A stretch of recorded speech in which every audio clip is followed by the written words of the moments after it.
So let's look at the results of the watercolor.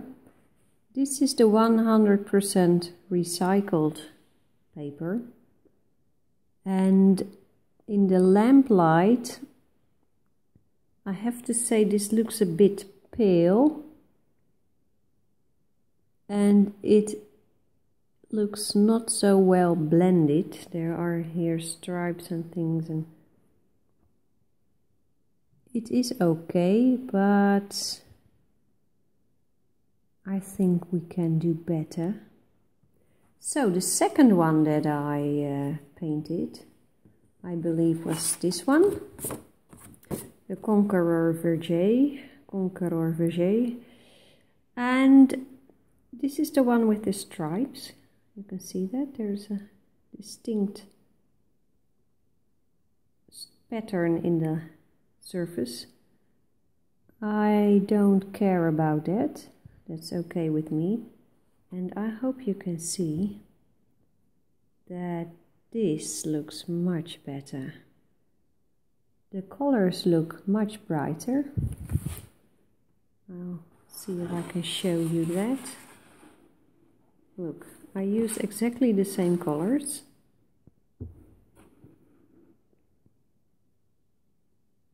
You see that? So this is much better. And here's the other one, the expensive old Dutch. And this one did pretty nice also. But as you can see, blending is more difficult on this paper, but it certainly can be done.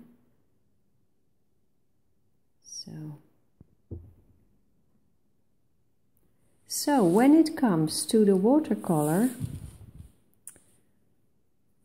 I think this one is the winner, definitely. Now I need to test the colored pencils, and I already did some testing over here, and that came out very nice. Very nice. But let's test a little bit more. And I will do this leaf, and I will test some greens, and I will use all the colored pencil brands that I own. And let's start with the most expensive one, Luminance. This is spring green. Yes, spring green, very light color. And let's just see what happens. I would love to give you a close-up of what I'm doing, but because of the lamplight, there are strange shadows on the paper. If I put the camera closer. So I mounted the camera on top of that, of my elephant. I have this little statue, and I mounted the camera on top of the elephant. I do that often, so unfortunately I cannot get you closer.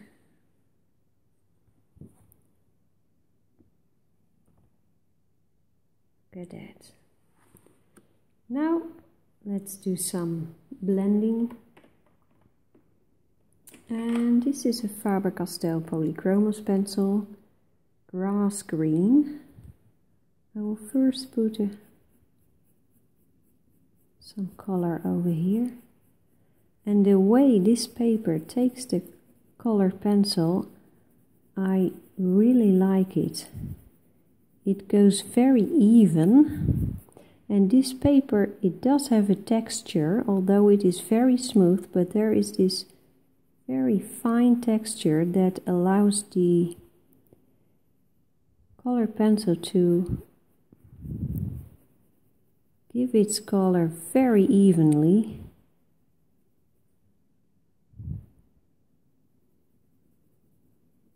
Is that proper English? I don't know, but whatever.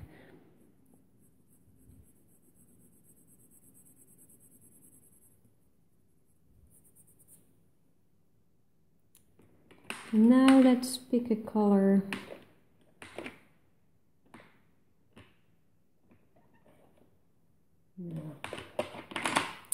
This one, olive green from Bruinzeel.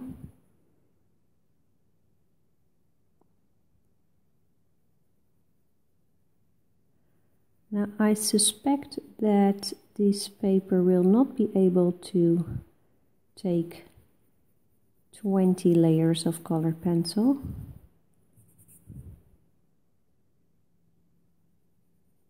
This is the third one.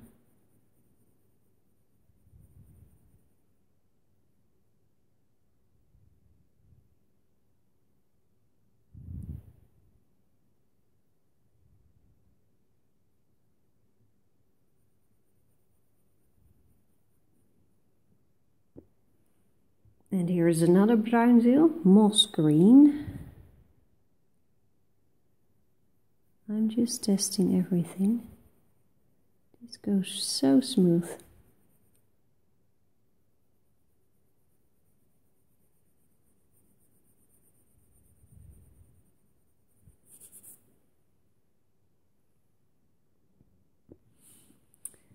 And here is an Erogeton pencil.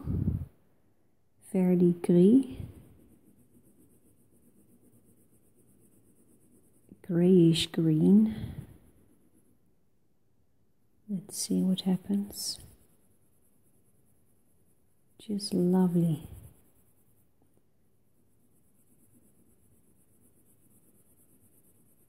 Do you see how evenly it's just gorgeous?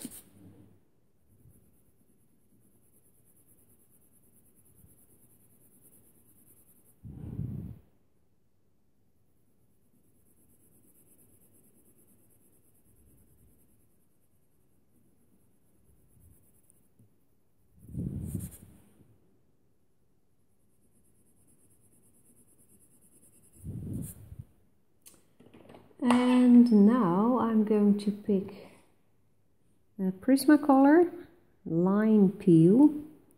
Let's see what happens with this.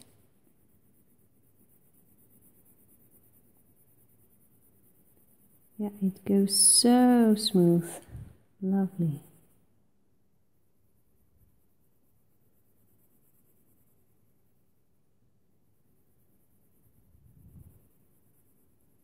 And I love the texture of this paper. It has a very fine grid.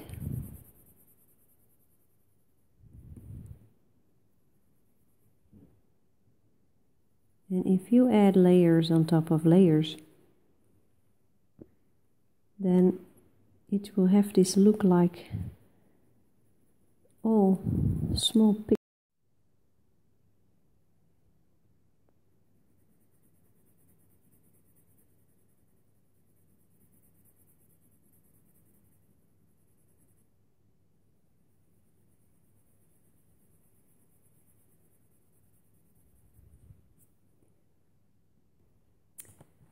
Okay, I hope I can show you a little bit what this looks like.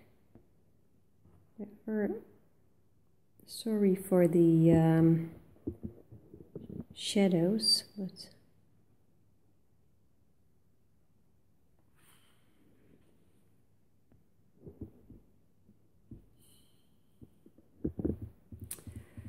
I will now go test how many layers I can put on this paper. And here is Faber-Castell Nougat.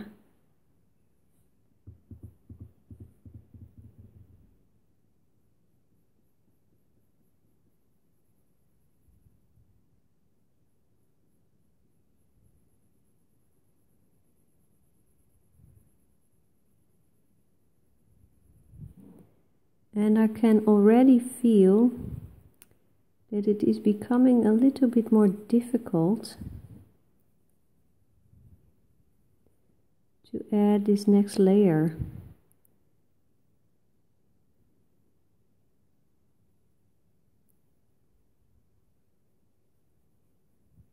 So that means that you can do great things on this paper, I think.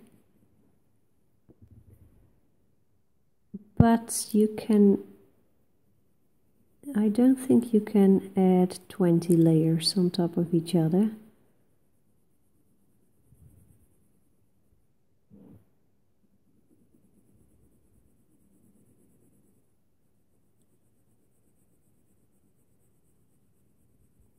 And I have to say, because my first coloring book that I had was Secret Garden by Joanna Basford, and I had a Dutch version, and it turned out, this is raw umber, it turned out that the paper type in the Dutch version could handle up to 20 layers of color, and that helped me a lot to learn the process of layering and shading, because whenever I felt insecure about which color to choose, I chose a natural a color that would allow me to go in different directions. For example, if you start with a yellow, you can go to the oranges or the browns with the next layers, but you can also choose greens. So the excessive layering helped me to learn more about colors, tones, shadows. And with a paper type like this, it is gorgeous, I have to say. Let's try another one. Chromium green opaque. But you need to make your decision a little bit earlier. But it is still, look, it's still going.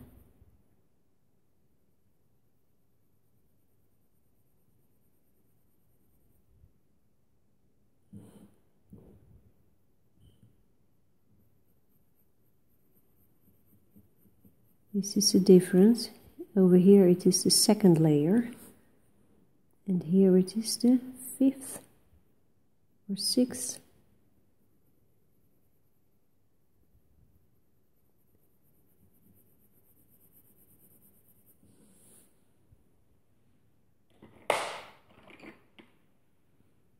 Cobalt, deep cobalt green, very dark. Let's see. It is still working.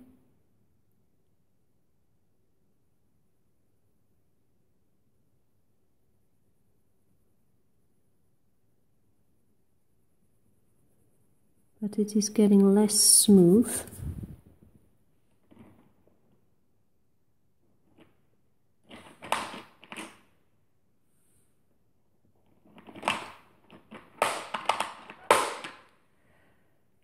Yeah, you hear all sorts of noises. That is my my pencil organizer thing that I made. I will make a different video about how that looks like, but this is dark green. Let's see if it can handle dark green. Yes, it still goes on.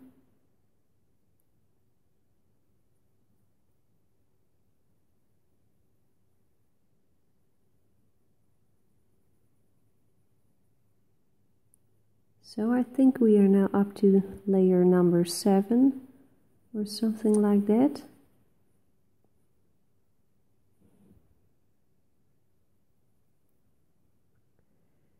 And in my experience is that I need at least 6 or 7 layers to get a certain effect that I love so much, like it looks like it's starting to glow. Olive Yellow by this is Caran d'Ache. Now Caran d'Ache is a little bit more opaque, so it has less difficulty adding on top over here. So let's try another one. Oh, this is not good.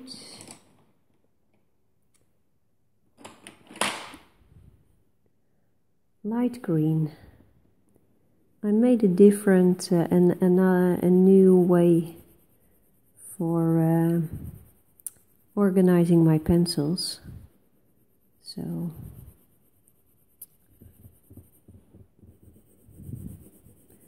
turns out now that I sometimes have to search for the pencils. Well, now let's take a look, close up.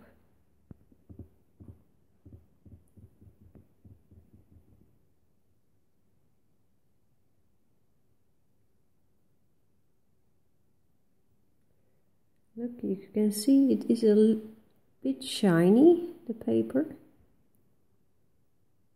But that is, the paper itself is so smooth that it is a little bit shiny.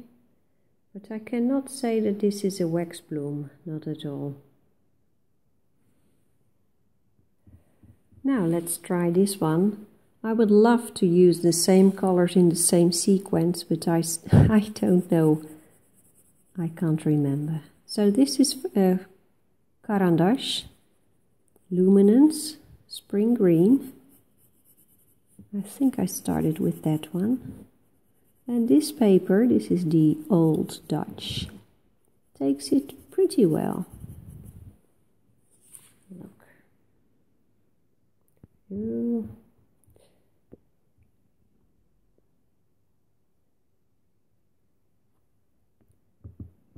It's hard to focus, but okay. I never have these issues with this strange shadow. I never have that in daytime.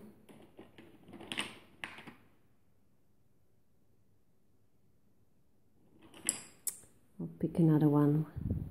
Olive green, yellowish. Let's see what happens if I put that on top.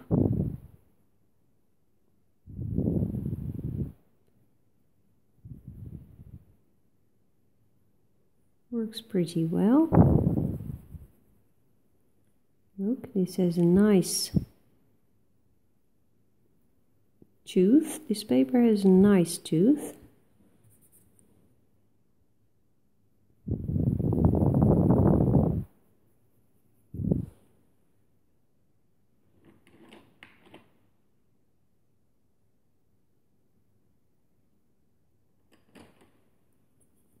This is a light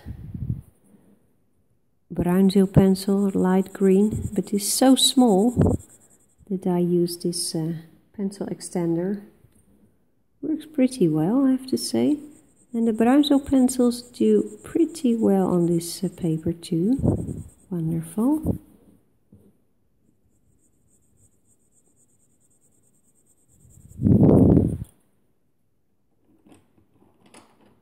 I'm just putting different colors on top of each other.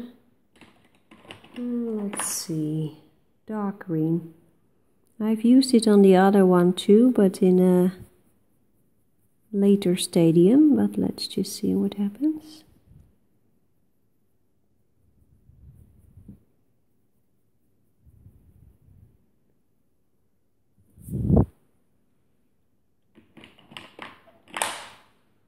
Here's the verdigris again from the Erogeton. And I have to say all the brands so far do very well.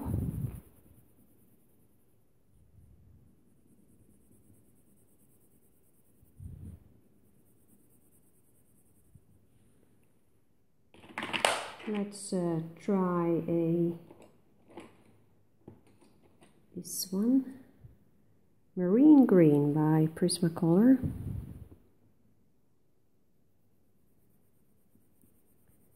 And Prismacolor does gray too, which is lovely.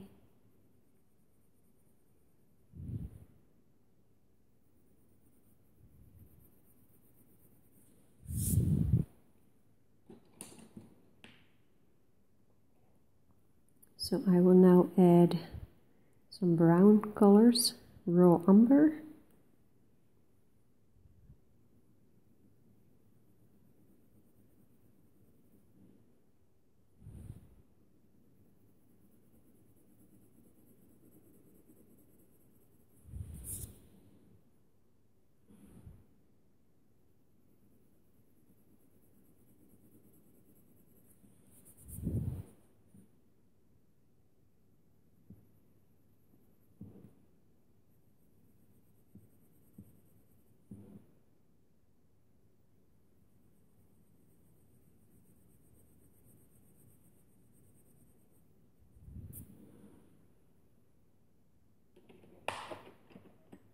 And let's take a lighter color, green gold.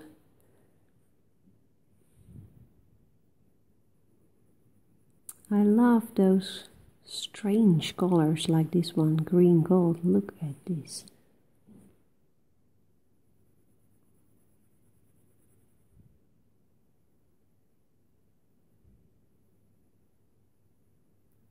This color is somewhere in between yellow and green and brown.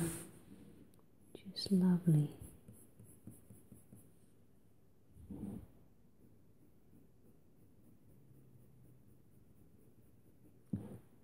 Now something looks like is happening to the paper. Over here I have a couple of layers on top of each other now, and it feels like this paper type is a little bit soft. And I need to be careful that I do not put too much pressure on it, because I don't want the pencil to scratch the paper or make like that you see lines that were pressed into the paper. Now let's try this one, pine green.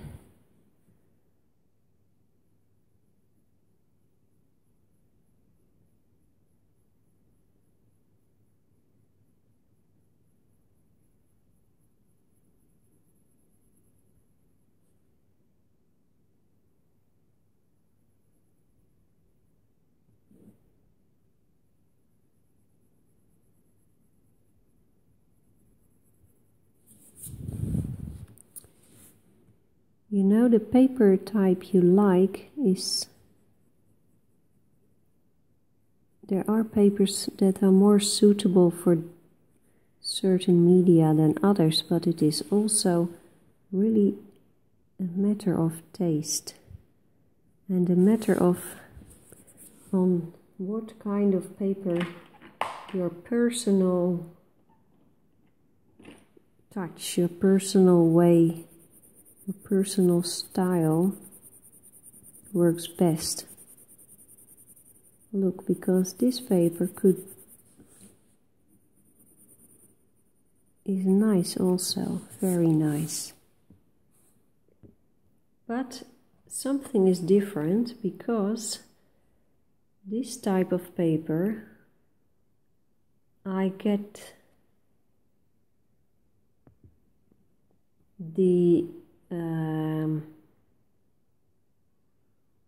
I am not so precise on this type of paper, and I love precision. And on this type of paper I tend to just start messing around. So when I want to be precise, I would prefer this one. But we have a third one, this one. The number one when it comes to watercolor painting. Now what happens if we add colored pencil to it? So let's give it a try. I will start with this one, Caran d'Ache Luminance, the lightest one that I have, Spring Green, and let's see what happens. This one becomes clear immediately. This type of paper has the most texture. Therefore, it may well be that this paper will take many layers of color.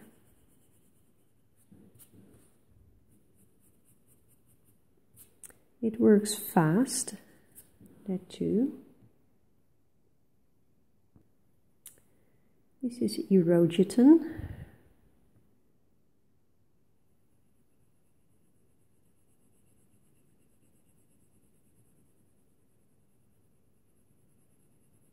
And it shows the texture of the paper. Look. Now in this phase of the coloring, you can see the lines that are in the paper. You can see them clearly. I hope that will fade away when more color is added.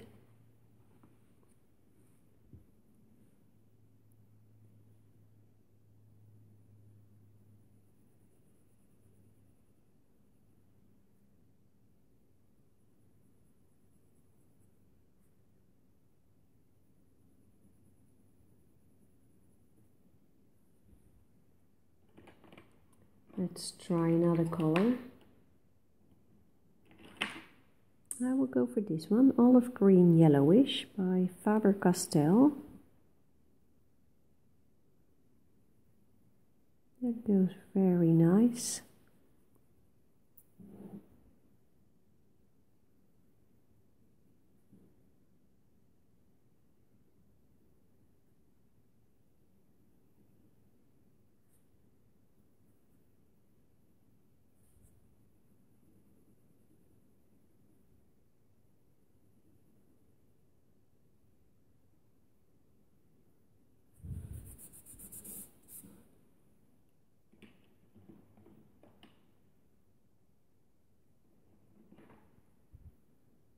Here is Olive Green by Bruinzeel.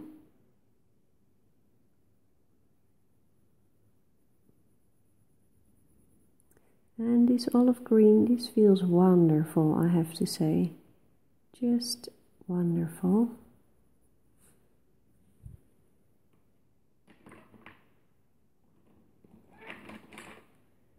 And here is a Prismacolor Premiere Chartreuse en français.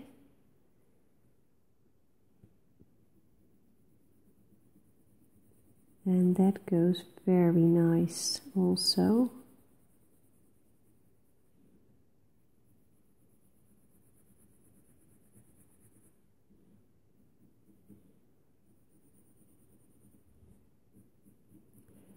This paper does very well too.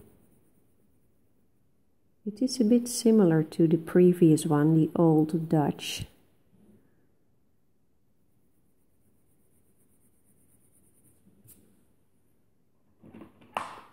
Let's try some browns. This is a burnt ochre. I'm just randomly picking colors.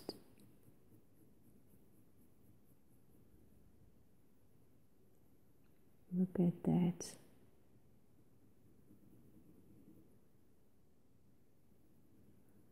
I hope it is close enough for you, because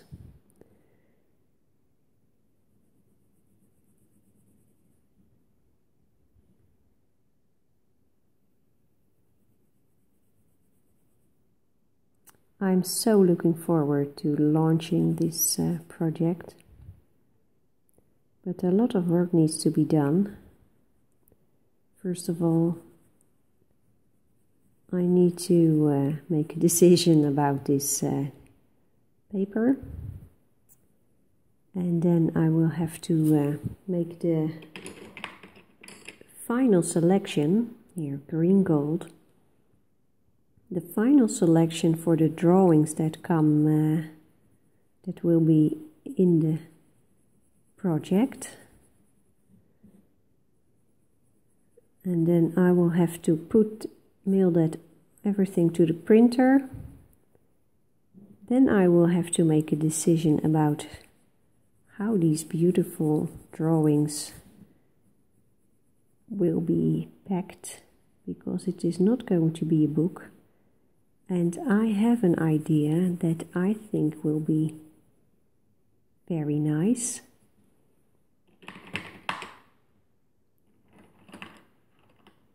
Let's pick a yellowish, yellow-brown.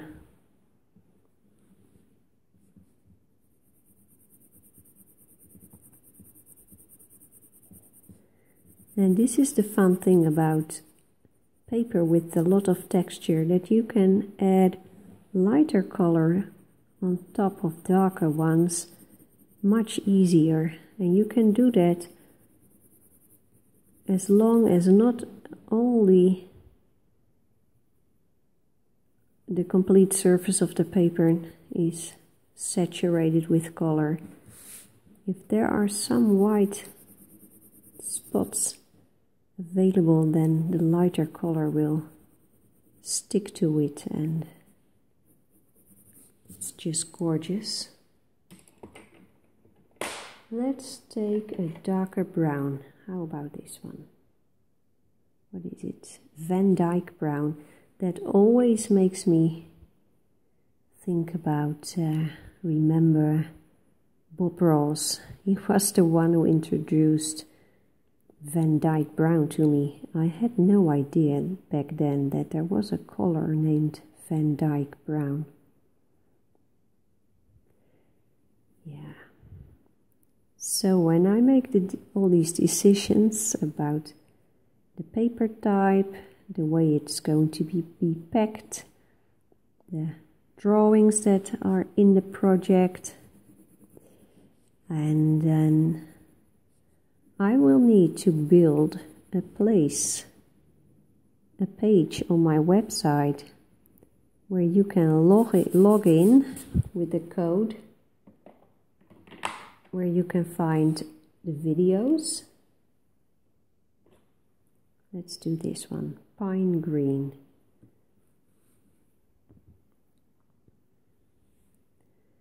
So then I will have to make the videos, but I will only start doing that. I would like to, of course, make the videos with the same paper that you will have when you buy this, if you buy it. I hope you will. So then I will have to make those videos. It's going to take some time, but I may sell this project, this package, earlier, when not all the videos are available yet, but then you can join me coloring along. And let's try this one, leaf green. I'm just testing right now. And this paper can take a lot of color, that is for sure.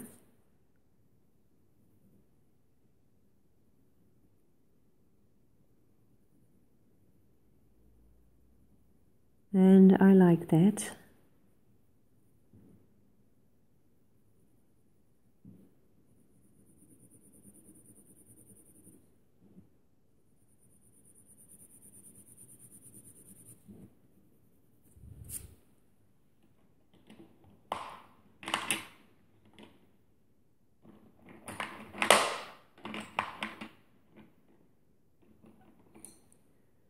This is Marine Green by Prismacolor. Let's see what happens. Can the paper still take?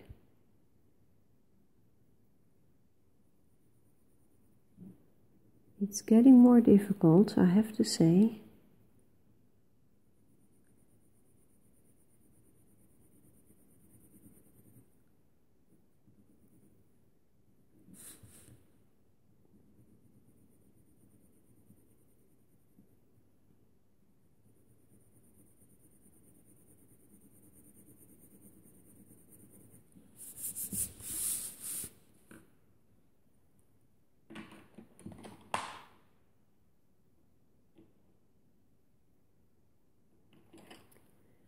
And this is Olive Yellow by Caran d'Ache.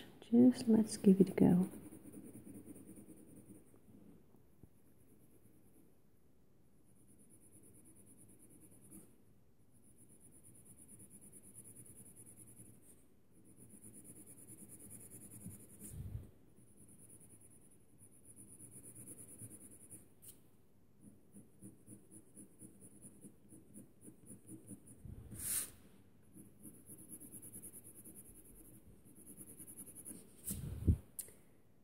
Now maybe it is time for some comparison right now. So let's take a look, take a close-up. So as you can see, I hope you can see, this paper is doing well with the colored pencil, and the more layers you put on top of it, the less you will see the lines that are in the paper.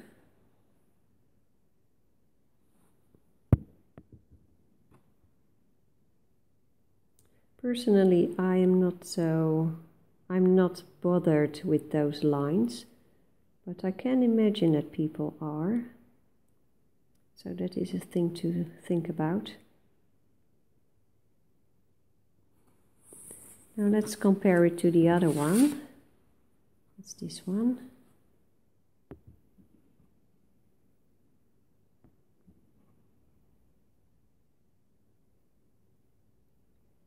Because this paper has a different texture, it looks yeah,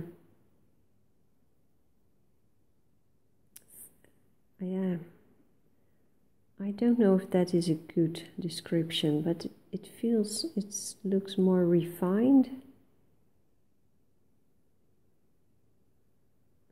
Let's compare it next to each other.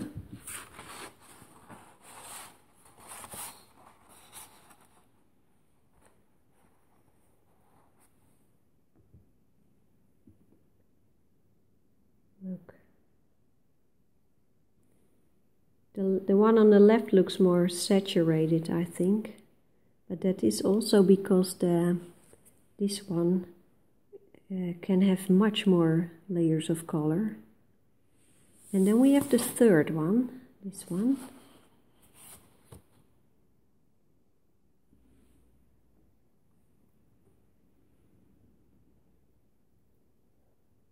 I love the texture of this paper, but it is very smooth and it can handle not that much layers. So if I compare it to this one,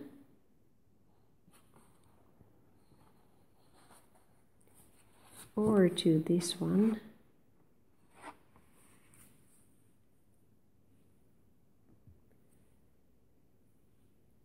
I have to say the colors come out on this particular paper very bright, and that is because I think it is because this paper is really white, and that gives a very bright look to the colors.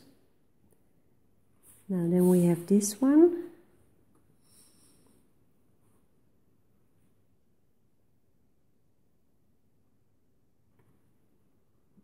Yeah, I like this one too.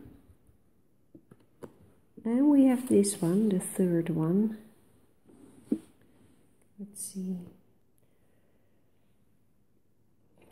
So over here you have the paper that is not so suitable for watercolor. This one is doing pretty good. This one is doing best, I think.